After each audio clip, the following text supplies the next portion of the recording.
энэ YouTube сувгуудаа нээгтээ хүртэл монгол хэлээр нэг сувг, англи хэлээр нэг сувгийг ингэж заавал хийнэ. Ингэж энэ хэлээр тусад нь ингэж байлгана гэж би өөрөө зорж ингэж хийсэн байна.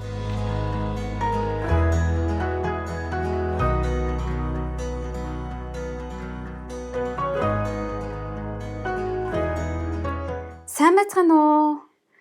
50-аас 50 мэдчилж байна. 50 амьдралыг Монголдо урайтай суугт минь тавтаамаар л. За тэгэхээр өнөөдөр би өөрийнхөө бид нар яагаад монгол хэлийг сонгож хичээж ярих ёстой юм бэ гэдгийг өөрийнхөө үзэл бодлыг багахан хуваалцъя гэж бодсон юм аа. Тэгээд та авах гээхийн ухаанаар бодож тунгааж үзнэ зэ. Миний сувгийг үзэж бичлэгүүдийг маань урд нь үзэж байсан болвол намайг англиэр чөлөөтэй ярьдаг. Тэгээд Америкт тэтгэлгээр сураад ирж байсан гэдгийг бол мэдэх байх.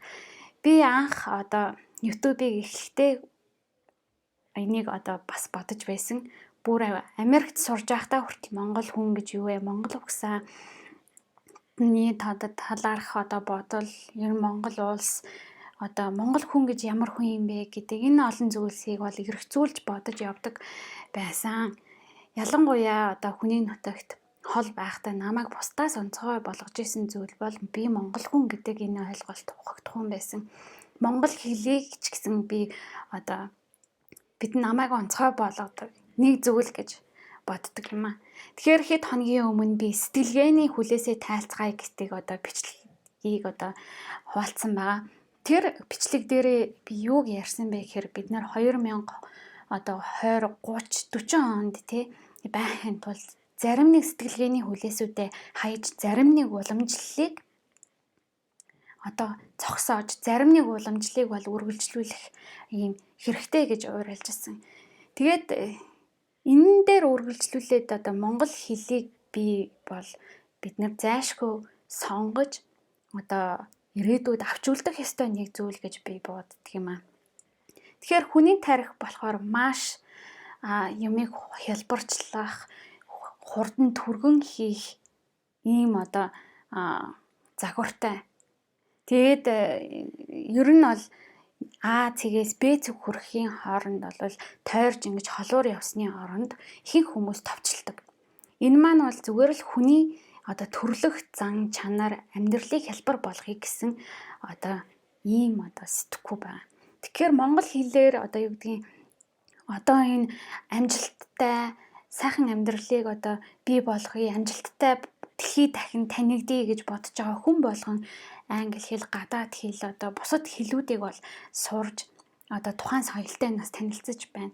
Гэхдээ төдий хэрээрээ өдөр тутамдаа гадаад үг хэллэгүүдийг хэрэглээд эхэлснээрээ яаж ийна гэхээр монгол үг хэллэгийг орхигдуулах, монгол үг байсаар байтал гадаад үгээ солих мэдээж яг тухайн нөхцөл байдлуудын хэв шинжүүд бол нөлөөллүүд бол байна л да.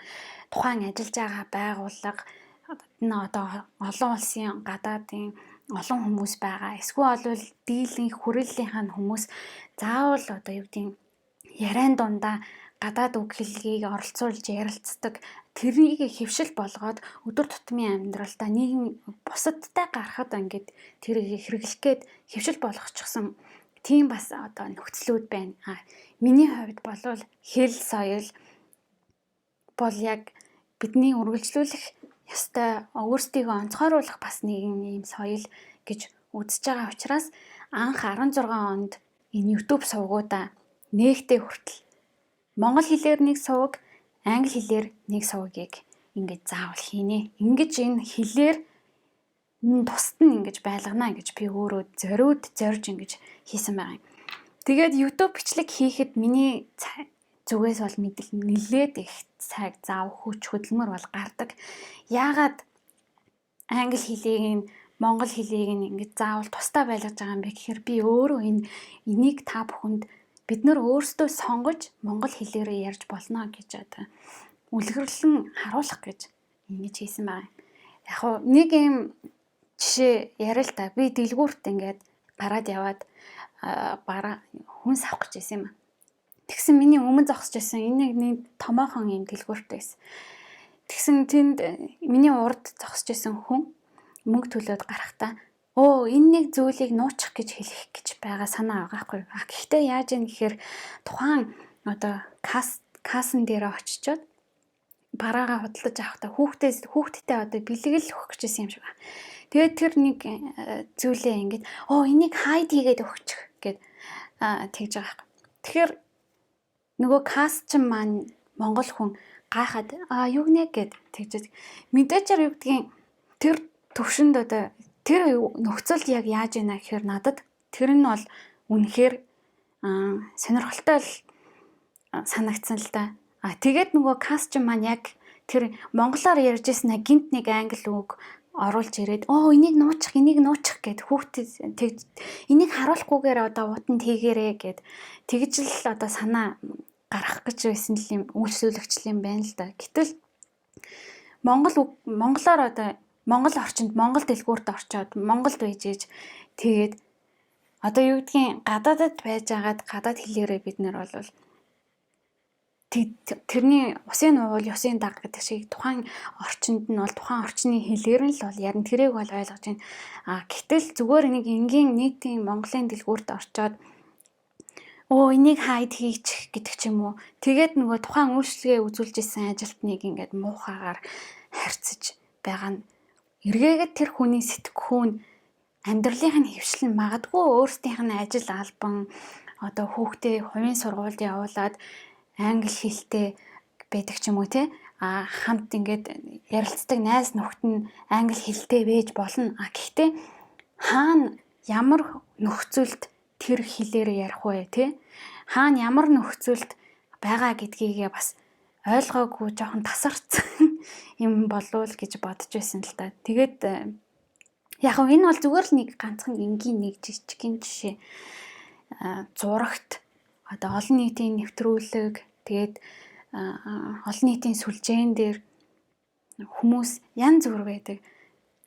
Тэгээд яг одоо юу гэдгийг ажил амжилтанд одоо хүрээ гэж бодож байгаа хүмүүс мэдээжээр яг бизнесийн үг хэллгүүдийг одоо орчин үеийн одоо бизнесийн зарим нэг шинжлэх ухааны үг хэллгүүд ч гэдэм үү мэдээж бид нэр одоо дасан зохицож ингэж амьдрах ёстой. Гэхдээ юу гэдгийг миний бодлоор бол гадаад Монгол олон одоо улсын ажилчид байдаг хүмүүсийн нийт одоо дундаж хэлнийх нь мэдлэг нь ижил төвшөнд байгаа орчинд бол яах вэ?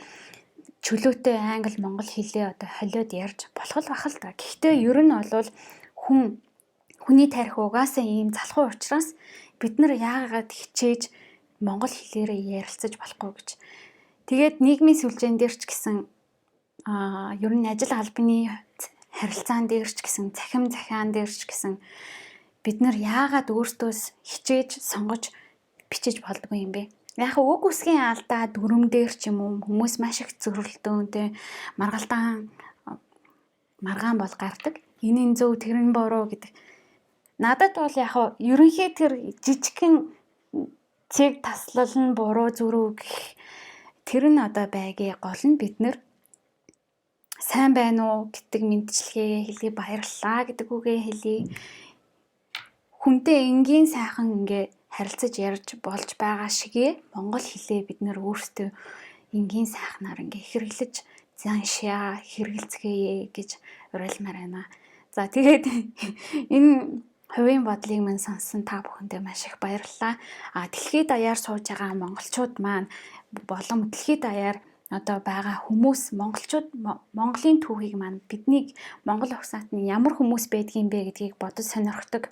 Тиймэрхүү мэдээллүүдийг бас тараадаг ийм нэг Facebook пэйж байна.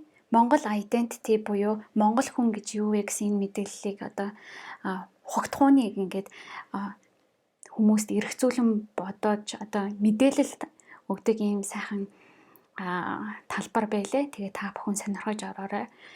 Тэгээд мэдээж бид нэр өсөж хөгжих ёстой.